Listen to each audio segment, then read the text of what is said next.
no timbre da tua voz, me parece que você é daqueles que vai passar dos 100. Me parece. Eu conheci a dona Filomena e eu acho que você puxou para ela, você deve passar dos 100. E eu queria te dizer que é uma alegria imensa, Eduardo, estar falando com você.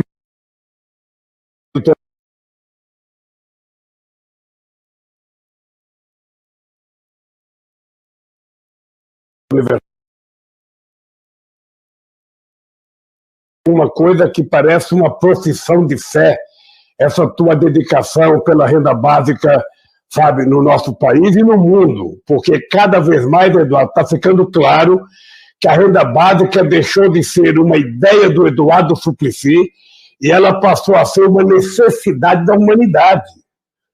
E quanto mais houver avanço tecnológico, mais vai ter pessoas que precisam do Estado para cuidar dessas pessoas. Mas eu não queria falar disso agora, não, porque nós temos muito tempo para falar. Eu só queria dizer às pessoas que estão acompanhando esse dia do teu aniversário, Eduardo, dizer que eu tive o prazer de te conhecer logo que eu fui eleito presidente do Sindicato dos Metalúrgicos em 1975. Naquele tempo você tinha uma coluna na Folha de São Paulo e você era o economista que eu seguia. Você era o economista que escrevia as coisas que a gente utilizava no sindicato para fazer discurso na porta de fábrica. E eu tinha um companheiro chamado Oswaldo Cavinato. Você conheceu ele? Ele era do Partido Comunista, ele foi preso na época que prenderam o Vladimir Herzog, ele era meu assessor. E ele um dia me convidou para ir em Santo André, na fundação onde ele estudava, para assistir uma palestra de quem? Uma palestra do Suplicy. E aí eu fiquei encantado com a oportunidade de poder assistir uma palestra do Suplicy, e na minha cabeça, Eduardo, participar de uma faculdade, num curso de economia, todo mundo me dizia que eram os cursos de economia que tinha mais gente de esquerda, mais gente progressista, e eu fui lá totalmente à vontade. Não sei se você está lembrado, você chegou, eu não lembro o nome do professor, também não quero lembrar. E aí o Suplicy começou a fazer a palestra e daqui a pouco o Suplicy parou e pediu para fazer pergunta. E eu fui fazer uma pergunta para o Suplicy, uma pergunta boba, sabe? Aí, para minha surpresa, o professor, sabe, não deixa o Suplicy responder, ele pega a palavra e fala que eu tinha que sair da sala porque eu era comunista, eu não podia ficar na sala. Foi uma coisa constrangedora. Eu me lembro muito bem.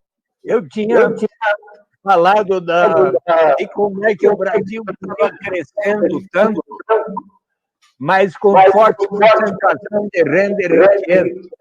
E eis que... porque...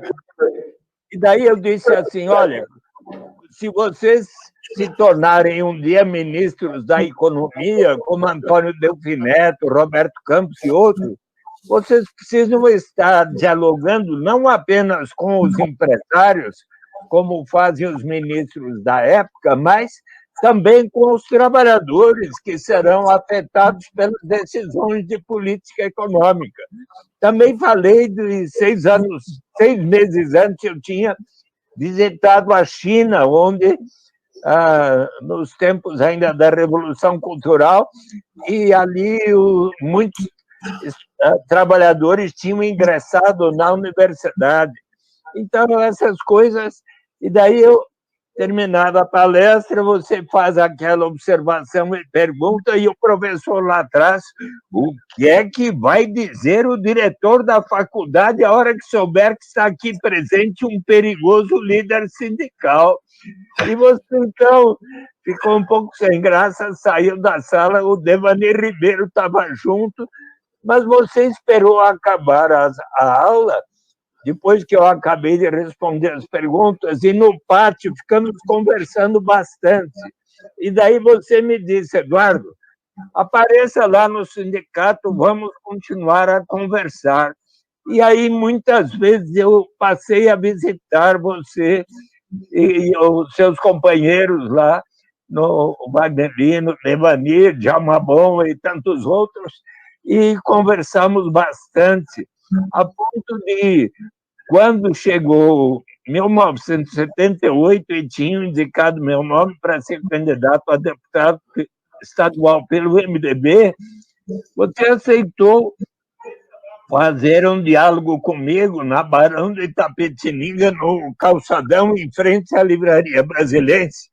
Eu estava lançando um livro denominado Compromisso, de artigos na Folha. E eis que, então, você e o Afonso da Silva, do Sindicato dos Padeiros, e mais umas 300 pessoas em torno de 3 cadeiras que pusemos ali em frente à Livraria Brasilense, e foi nesta oportunidade, segundo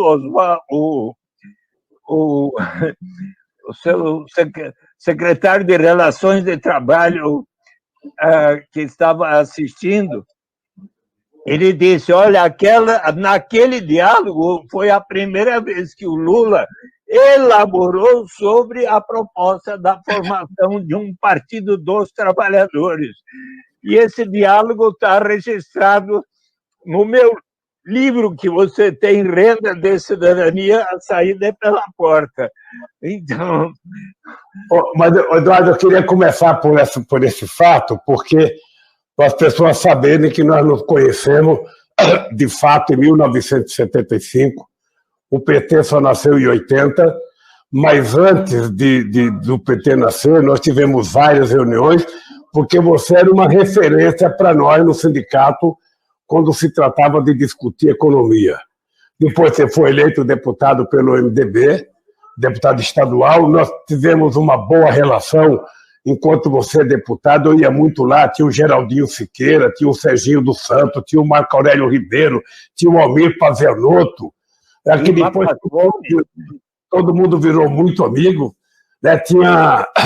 Foi um momento muito, muito, muito, muito importante na minha vida, que contribuiu para consolidar a nossa relação de amizade, que perdura até hoje. Então, de 75 até agora, Eduardo, já faz 50 anos quase que nós temos uma boa relação de amizade, e como eu vou viver 120 anos, você vai viver 130, ela vai durar ainda mais com 45 anos. Tá? Então, eu queria dizer isso para os nossos companheiros que estão acompanhando esse dia maravilhoso em que o Suplicy está completando 80 anos de idade, bem vivido, uma história belíssima, uma história invejável. Eu lembro que quando eu fui candidato a governador em 82, eu tinha uma frase que eu falava na campanha que eu achava que era bonita, que eu gravava na televisão. Eu dizia assim, Luiz Inácio Lula da Silva, ex-engraxate, ex-tintureiro, ex-torneiro mecânico, ex-sindicalista, ex-preso político, um brasileirinho igual a você. E aí o pessoal que era conta falava assim, ninguém quer ser tudo isso que você foi, nós queremos ser igual ao Suplicy, bem formado, altamente preparado. Então, Eduardo, é o seguinte, dito essa coisa no início, eu acho que era importante que as pessoas, sobretudo as pessoas mais jovens que estão acompanhando o Suplicy, as pessoas que ainda não leram os livros do Suplicy, saibam de uma coisa. O nosso querido companheiro Suplicy é formado em administração de empresa pela Escola de Administração de Empresa da Fundação Getúlio Vargas de São Paulo, PhD em Economia pela Universidade Estadual do Michigan, Estados Unidos, professor universitário na Escola de Administração de Empresas da Fundação Getúlio Vargas em São Paulo, professor de Economia na Stanford, doutor honoris causa, sabe, na Universidade Católica de Louvain, Bélgica. E o Suplicy é o seguinte, veja, vocês que querem ser candidato a alguma coisa, imagina o Suplicy, olha, esse jovem, bem formado, filho da dona Filomena, veja esse menino. Ele foi eleito deputado estadual em 78 pelo MDB, ele foi depois deputado federal em 82 pelo PT, foi candidato a prefeito pelo PT em 85, foi candidato a governador em 86, eleito vereador em 88, eleito senador em 90, reeleito senador em 98, reeleito senador em 2006, nomeado secretário de Direitos Humanos na Prefeitura de São Paulo e agora vereador eleito em 2016. Se alguém quiser seguir uma carreira política bem-sucedida, é só pegar a história do Suplicy, que vocês vão perceber como é possível fazer política com decência, como é possível fazer política com ética. E eu posso dar um testemunho na minha relação com o Suplicy. Eu poderia, Suplicy, dizer, isso não é elogio, não, é uma constatação.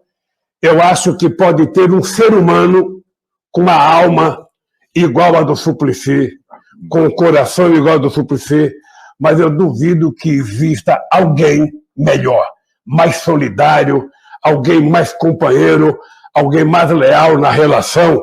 Esse é um testemunho, Eduardo, de alguém que tem muitos anos de relação com você, e eu sempre soube admirar a tua preocupação com os mais pobres, com os desafortunados, com aqueles mais necessitados. Ou seja, se a gente estivesse numa festa, se a gente estivesse num comício, se a gente estivesse num ato público qualquer, o Eduardo Suplicy sempre ia dar atenção para aquela pessoa que mais estava necessitado, às vezes que estava sozinho, sabe, às vezes que estava mais mal vestido.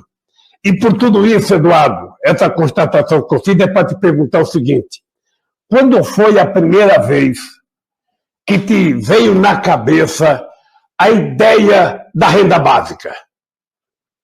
De que era possível criar um programa de renda básica no Brasil? Primeiro veio a ideia da garantia de uma renda através de um imposto de renda negativo, quando eu estudava lá nos Estados Unidos, em Michigan, depois Stanford e tudo, porque naquela época um número muito grande de economistas fizeram um apelo ao Congresso norte-americano para que se estabelecesse era o tempo de Richard Nixon, presidente, que se estabelecesse a garantia de uma renda mínima.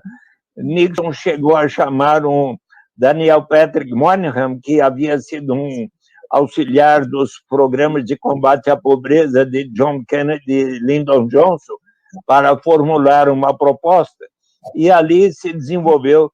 E quando eu voltei dos Estados Unidos, eu interagi bastante com o economista Antônio Maria da Silveira, que tornou-se meu amigo, e ele foi o primeiro a escrever na Revista Brasileira de Economia uma proposta de garantia de renda mínima através de um imposto de renda negativo.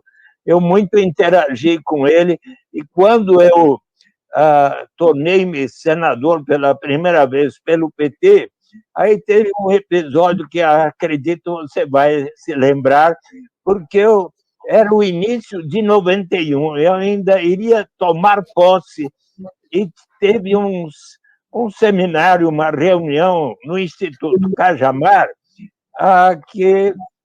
da CUT, Central Única dos Trabalhadores, e do PT, sobre políticas econômicas. E eis que eu, então, te dei uma carona.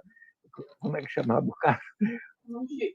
Num Jeep branco, que eu tinha usado na campanha até, e ao longo da viagem eu fui explicando a garantia de uma renda mínima para você, e você, olha, uma boa ideia, pode apresentar, sim. E daí, em abril de 91, depois de eu ter explicado lá para a CUT e a direção do PT, daí teve um pouco mais adiante, numa das primeiras reuniões havidas, coordenada no Congresso Nacional pelo José Graziano, o pai do José Graziano, que era Zé Gomes da Silva, e estavam presentes. Eu era o único senador e tinha 8 deputados e tal, e eis que eu apresentei a proposta e o José Gomes da Silva falou: isso é um ovo de Colombo e tal. E daí recebeu o parecer favorável do Maurício Soares, que depois foi ministro do Supremo, para instituir ao longo de 8 anos, toda pessoa adulta, se não recebesse, na época, 45 mil cruzeiros, 150 dólares por mês, Eduardo, receberia... Oi? Não era Maurício Soares, é Maurício Correia. Maurício Correia, exato. Obrigado. Maurício Soares era o prefeito de São Bernardo. Maurício Correia, obrigado. E aí ele deu um parecer entusiástico, o projeto foi aprovado por praticamente consenso, só 3 abstenções, em 16 de dezembro de 91. Mas aí eis que, certo dia, o Walter Barelli, que era o coordenador do seu programa Paralelo, convidou cerca de 50 economistas simpáticos ao PT para uma reunião em Belo Horizonte. Naquela ocasião, eu e Antônio Maria explicamos a garantia de renda mínima e o professor José Márcio Camargo, da PUC do Rio de Janeiro até hoje, ponderou: Eduardo, é uma boa ideia a garantia de uma renda, mas seria importante começar pelas famílias carentes, desde que as suas crianças estejam frequentando as escolas, porque se não frequentarem a escola, chegam à idade adulta sem saber o necessário para uma remuneração, um trabalho que lhes dê uma boa remuneração. Então, se provermos a garantia de uma renda mínima, desde que as crianças estejam indo à escola, estaremos contribuindo para cortar um dos principais elos do círculo vicioso da pobreza. E aí ele escreveu na Folha sobre isso, 91, 93, e então surgiram as propostas de Cristóvão Buarque, José Roberto Magalhães Teixeira e tudo que veio a ser o Bolsa Escola, o Bolsa Alimentação, o Auxílio Gás, e quando você, eleito presidente, lançou o Fome Zero, José Graziano da Silva, eu estava lá em Acauã e Guaribas, quando ele apresentou a instituição do cartão alimentação R$50 para só ser gasto em alimentos. E eis que, em outubro daquele ano, 2003, você racionalizou e unificou esses 4 programas no que veio a ser o Bolsa Família, pelo qual você tem um mérito extraordinário, porque todos os relatórios da ONU, do Banco Mundial, colocam o Bolsa Família como um exemplo notável de erradicação da pobreza, porque de 3,5 milhões de famílias em dezembro de 2003, passou para 14.200 e tantas mil em 2014, e os índices de desigualdade, de pobreza extrema, foram diminuindo ano a ano, e mais eu fiquei persuadido, interagindo com professores como Felipe Vampares e outros, no mundo todo, que melhor será o dia que tivermos a renda básica incondicional universal, e aí apresentei, e felizmente coube a você, 8 de janeiro de 2004, ser o presidente que sancionou uma lei, a primeira lei aprovada por um Congresso Nacional, que institui, ainda que por etapas, a critério do Poder Executivo, a renda básica de cidadania, que um dia vai ser universal. Ô, Eduardo, já que você falou tanto, eu fiz só uma pergunta, você falou quase que todo o programa inteiro de quando eu ia te perguntar. Eu queria aproveitar para ler para você uma carta de uma pessoa que você sempre admirou, sabe? Eu vou ler a carta. Nesse momento em que Vossa Excelência sanciona a Lei de Renda Básica de Cidadania, quero expressar-lhe minha convicção de que, com essa medida, nosso país coloca-se na vanguarda daqueles que lutam pela construção de uma sociedade mais solidária. Com frequência, o Brasil foi referido como um dos últimos países a abolir o trabalho escravo. Agora, com esse ato, que é fruto do civismo e da ampla visão social do senador Eduardo Suplicy, o Brasil será referido como o primeiro que institui um sistema de solidariedade tão abrangente e, ademais, aprovado pelo representante do seu povo, Celso Furtado, janeiro de 2004. Sabe, não sei se você está lembrado dessa carta. Muito lembrada. Foi lida na aprovação do projeto. Ela deve estar no teu livro. Está no meu livro, Júlio.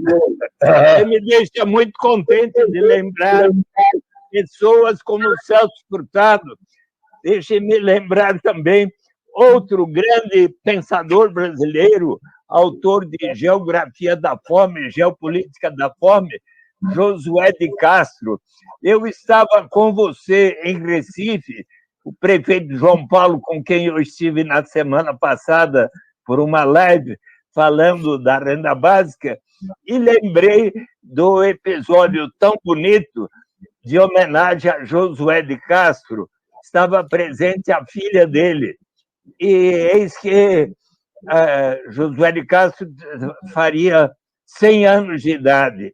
E então havia um coral de meninos e meninas dos bairros pobres de Recife e Olinda que começaram a cantar, e você ficou de olhos lacrimejados. Eu vendo meu burro, meu jegue e o cavalo, nós vamos a São Paulo viver ou morrer, pois logo aparece feliz fazendeiro, por pouco dinheiro lhe compra o que tem. Ai, ai, meu Deus, faz pena o nortista tão forte e tão bravo, viver como escravo no norte ou no sul. E Josué de Castro, em 1956, da tribuna, como deputado federal, disse: eu defendo o direito de todos receberem o mínimo para a sua sobrevivência como um direito de ser brasileiros. Portanto, Celso Furtado e Josué de Castro, grandes pensadores brasileiros, foram entusiastas dessa proposta que foi objeto da sanção, da sua assinatura, só que faz 17 anos. E só que agora há uma ótima notícia, acredito que você já saiba, o Supremo Tribunal Federal decidiu que o governo federal precisa regulamentar a lei e deu prazo até 2022 para estar regulamentando a lei, isso por causa da iniciativa do Defensor Público do Rio Grande do Sul, em nome de um morador de rua, 51 anos, Alexandre da Silva, português, epilético, que estava recebendo só R$ 89 do Bolsa Família, e o Defensor Público do Rio Grande do Sul diz que, conforme a lei, ele tem que ter o direito à renda básica de cidadania. Eu acho, Eduardo, que nós vamos viver para ver acontecer isso em 2022.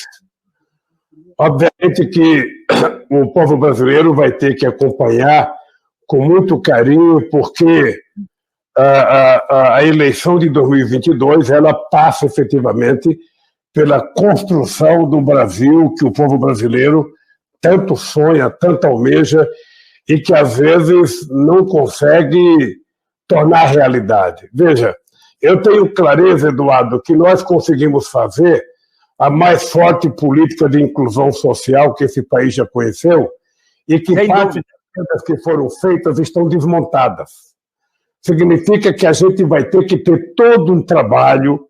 Eu acho que hoje a questão da renda básica já está consolidada na cabeça das pessoas. Sabe? Eu acho que será necessário menos discussão do que já foi feita até agora, para a gente poder garantir, mas sinceramente, garantir de verdade o direito das pessoas poderem tomar café, almoçar e jantar todo dia, das pessoas poderem viver com dignidade, com dinheiro, sabe, garantido pelo Estado brasileiro. Sabe? O Estado não produz nada, o Estado arrecada do próprio povo brasileiro. Então é importante que a gente tenha a dimensão de que chegou a hora e a vez da gente fazer justiça nesse país. Eu sinceramente, estou convencido que o PT já está maduro, Eu acho que a sociedade brasileira está madura, ainda tem muito preconceito, Eduardo, mas a gente vai conseguir vencer esses preconceitos e instituir o direito de nunca mais a gente assistir uma pessoa, sabe, ir dormir com fome, ou uma criança levantar sem ter um copo de leite, um pão com manteiga para tomar. Eu tenho certeza que nós vamos chegar, eu e você, eu tenho 75 anos, você tem 80, nós vamos assistir esse Brasil ser um país muito mais justo. E eu acho que tanto a crise do Lehman Brothers de 2008, quando os governantes do mundo não mediram nenhum esforço para gastar trilhões de dólares para salvar o sistema financeiro, não mediram nenhum esforço para gastar trilhões de dólares, sabe? Vai custar muito menos uma política de renda básica para que as pessoas sobrevivam, muito menos do que foi utilizado para salvar o sistema financeiro. E agora, com o Covid-19, outra vez, sabe, por tudo que foi a desgraça que está passando a humanidade, eu acho que nós estamos convencidos que está se consolidando cada vez mais a necessidade de todos os governantes do mundo botarem na cabeça que nós precisamos criar um sistema de distribuição de riqueza que garanta às pessoas uma renda para sobreviver. Obviamente que nós temos que levar em conta a situação econômica de cada país, mas quando eu deixei a presidência, Eduardo, eu visitava vários países pobres da América do Sul e da África falando da questão do Bolsa Família, da questão da renda, e eu dizia, sabe, não precisa ser um país que tenha todo o dinheiro. Se você não tem 10, coloque 5. Se não tem 5, coloque 2. O que precisa efetivamente é que o pobre esteja colocado dentro do orçamento da União. Na hora que for fazer o orçamento, na hora que for dividir o bolo arrecadado, os pobres têm que estar na fila e não em último lugar. Eles têm que estar em primeiro lugar para que a gente não se esqueça deles. Então, eu acho, Eduardo, que você precisa, a partir de agora, com 80 anos, com energia de 30, sabe? Eu espero que você continue com o mesmo fôlego, desculpa eu falar uma bobagem aqui, o mesmo tesão pelo renda básica que você sempre teve, porque você sabe que nós temos que teimar, brigar, defender, falar, repetir, todo santo dia, até a gente convencer os incautos de que esse país tem condições de melhorar a vida do seu povo. Eduardo, então eu acho que o teu nome nessa história é importante que o PT, é importante que a sociedade brasileira, sabe, que pensa de forma mais humanista, leve em conta todo o trabalho que você tem feito nesses 40 anos. Ou seja, eu sinceramente, às vezes eu fico com inveja, sabe, como é incansável a figura humana Eduardo Suplicy para defender uma coisa que ele acredita. Acho que se todo mundo tivesse à tua disposição de acreditar numa coisa e defender, certamente o mundo já seria muito melhor. Eu acho, Eduardo, que é o seguinte, você tem muita tarefa ainda pela frente. Eu acho que você deve continuar viajando o Brasil, sabe? Eu, logo, vou começar a viajar o Brasil. Acho que uma coisa importante é ainda você, sabe, fazer muitas viagens, a gente viajar junto, para você mostrando para pessoas que é possível. Nós temos que provar que economicamente é possível. Nós temos que parar com essa bobagem de toda vez que a gente fala no pobre, a gente fala não pode gastar, não pode gastar, não pode gastar, não pode gastar. E tudo que é para o rico é investimento. Para o pobre é gasto, para o rico é investimento.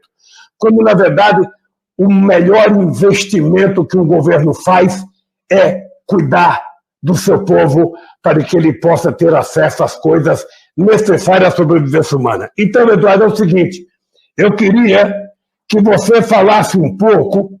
Você já viajou a alguns países para discutir a questão da renda básica, né? Em quantos países você já foi e quais foram os melhores exemplos que você viu? Inclusive, eu queria que você falasse do Maricá, da nossa Maricá, da cidade do Rio de Janeiro, que você também já esteve lá. Estive lá, estivemos juntos. Era desde era novembro, dezembro de 2015, eu fiz uma palestra aqui em São Paulo sobre direitos humanos e a renda básica. Quando eu terminei, nosso querido Washington Quaquá, prefeito de Maricá, disse: eu quero aplicar a renda básica ali em Maricá. E então, ele que já tinha iniciado um programa de transferência de renda com a moeda social Mumbuca, começou primeiro passo, em 2016, 10 Mumbucas por mês a mais, além da renda transferida, tipo, que era o programa Mumbuca. Depois, em 2017, 20 Mumbucas. Em 2019, dezembro, já para mais de um quarto da população, 42 mil pessoas e 500 passaram a receber 130 Mumbucas por mês. Até 2024, todas as pessoas residentes em Maricá, que algo entre 160 e 200 mil pessoas, estarão recebendo já na forma universal e incondicional para todos ali residentes há 3 anos ou mais. E eu quero lhe dizer, Lula, primeiro, aceito com o maior prazer o seu convite de eu estar, logo que terminar essa pandemia, visitando os mais diversos estados e municípios brasileiros. Eu fiz, só para você ter uma ideia, desde 23 de março, quando começou a pandemia, essa quarentena aqui de casa, tais como esse diálogo que nós estamos tendo, eu fiz 632 diálogos com mais de 22 estados, dos 24 e mais o Distrito Federal, mais de 170 municípios, partidos PT, PSOL, PSD, PL, PDT, PCdoB, PSB, Republicanos, Podemos, na verdade, vereadores e prefeitos de todos esses partidos. E, felizmente, lá no Congresso Nacional, formou-se em 2019 a Frente Parlamentar em Defesa da Renda Básica, praticamente, e eu tenho, sim, visitado, queria até lhe falar, você visitou o Quênia, acho que foi em 2008, e fez um discurso ali memorável, e eu estive com a Mônica Dallari por 8 dias, em janeiro de 2019, visitando as vilas rurais pobres do Quênia, onde a instituição Give Directly, formada por estudantes graduados de Harvard e do MIT, um programa de erradicação da pobreza, que ganhou a soma de mais de 30 milhões de dólares da Google, das empresas do Vale do Silício, e passaram a pagar a cada adulto, homem ou mulher, $22 mensais. Uma experiência que vai durar 12 anos. Quando nós estávamos visitando, já estava no 3º ano. O pagamento era feito por celular em moeda social. Pois bem, uma pesquisa da Universidade de Princeton sobre os efeitos mostram que, bom, nós chegamos lá e perguntamos na casa, a cada casa que a gente ia, quando vocês passaram a receber $22 por pessoa adulta, trabalharam mais ou menos, muito mais, passamos a plantar aqui perto de casa legumes, verduras, mais produtos, outros compraram aparelhos de pescar mais no lago, outros compraram uma motocicleta para fazer entrega e assim por diante. E qual era a primeira prioridade? A gente, quando recebíamos, o marido e mulher, nos reuníamos e perguntavam, e decidíamos no que gastar. Qual a primeira prioridade? Educação das nossas crianças e adolescentes, sobretudo com livros, com tudo que pudesse melhorar a educação. Que efeitos houve do ponto de vista da solidariedade? Por exemplo, 10 mulheres aqui da comunidade, nos juntávamos e, a cada mês, uma delas recebia de nós mesmos uma quantidade maior para adquirir algum objeto que custasse mais caro, importante para a vida doméstica.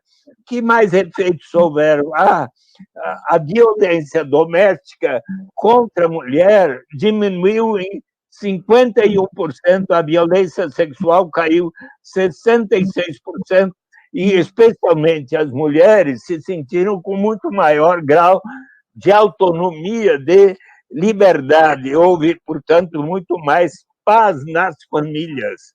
Então, eu também visitei a experiência da Namíbia, que elegeu um presidente que disse que até 2025 vai colocar em prática um programa de garantia de renda básica para erradicar a pobreza da Namíbia, que é ainda um dos mais desiguais. Mas eu gostaria de lhes dizer, por exemplo, em todos esses municípios que tenho visitado, dentre eles está Garanhuns, no agreste de Pernambuco, a sua cidade natal, 140 mil habitantes, porque lá há uma mandata coletiva da Fanny Bernal, presidente do PT, composta da Fanny, das Manas, Marília Ferro e Fernanda Limão, e elas apresentaram um projeto de renda básica de cidadania. Então, eu até estava querendo ver se em Caetés também está havendo algo semelhante, mas sabe que em muitos municípios as coisas estão caminhando bem. Mas tem uma coisa que eu quero lhe dizer, Lula. Hoje, felizmente, você teve mais uma decisão por parte da Justiça em que foi absolvido junto com Gilberto Carvalho. Eu quero lhe cumprimentar. Isso constitui mais um sinal de que em 2022 você vai poder ser o nosso candidato à presidência. Eu quero aqui de pronto declarar o meu apoio a você. Pode contar comigo para visitar os mais diversos lugares do Brasil. E queria também aqui lembrar uma pessoa tão especial que, desde o início do PT, lá na Avenida 11 de Julho, na Vila Clementino, quando tínhamos reuniões dos economistas do PT, eu interagia muito com a Luiz Mercadante, com Chico de Oliveira, mas também com o nosso querido Paulo Singer, que já não está mais entre nós. Mas eu quero lhe dizer, viu, Lula, ainda na próxima quarta